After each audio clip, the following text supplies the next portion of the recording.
24년 동안 딸을 지하실에 가둔 아버지 요제프 프리츠. 어떻게 이런 끔찍한 일이 일어난 걸까? 오스트리아의 작은 마을 암슈테텐에 살던 요제프 프리츠는 아내와 함께 5자녀를 키우며 이웃들에게는 평범한 중산층 가정으로 알려져 있었지. 하지만 그의 딸 엘리자베스는 아버지에게 어린 시절부터 성적 신체적 폭력을 당하며 끔찍한 학대를 받아왔어. 1984년 엘리자베스가 18살이 되던 해 그녀는 아버지의 폭력에서 벗어나기 위해 집을 떠나겠다고 선언했어.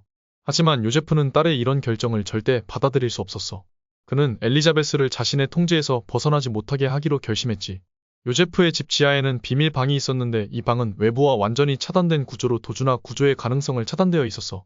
요제프는 엘리자베스를 자신의 집 지하실로 유인했어. 그리고는 철문이 달린 방에 그녀를 가둬버렸지. 이 지하실은 요제프가 오랜 시간 공들여 설계하고 만든 철저한 감옥이었어. 두꺼운 방음벽과 전자식 잠금 장치는 엘리자베스가 외부와 접촉하지 못하게 했고 출입은 오직 요제프만이 가능했어. 요제프는 아내와 다른 가족들에게 엘리자베스가 집을 떠나 종교 단체에 들어갔다고 거짓말을 했어. 그는 심지어 엘리자베스가 자신은 잘 지내고 있다는 내용의 편지를 쓰도록 강요했지. 이런 방식으로 그는 가족들과 경찰의 의심을 피할 수 있었어. 지하실에 갇힌 엘리자베스는 매일 아버지의 학대와 폭행에 시달렸어. 그는 엘리자베스를 지속적으로 강간했고 결국 엘리자베스는 그의 아이를 임신하게 되었어.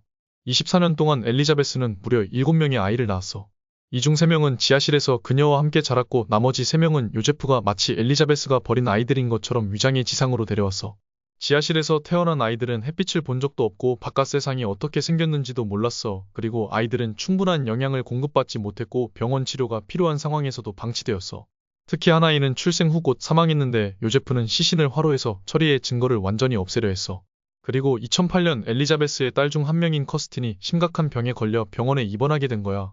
병원 측에서는 커스틴의 병력이 전혀 기록되어 있지 않다는 점에 의문을 품었어.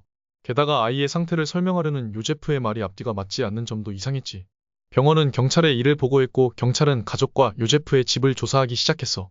조사 중 경찰은 요제프의 지하실 구조에 주목했어. 하지만 요제프는 처음엔 모든 혐의를 부인하며 커스틴과 다른 아이들이 자신이 돌보고 있는 어려운 처지의 아이들이라고 주장했지. 그러나 경찰은 엘리자베스를 찾아내야만 상황을 확실히 알 수 있다고 판단했어. 결국 요제프는 엘리자베스를 데리고 병원에 나타났어. 그가 그녀를 데려온 이유는 병원의 요청 때문이었지만 이것이 그의 범행을 폭로하는 계기가 되었어.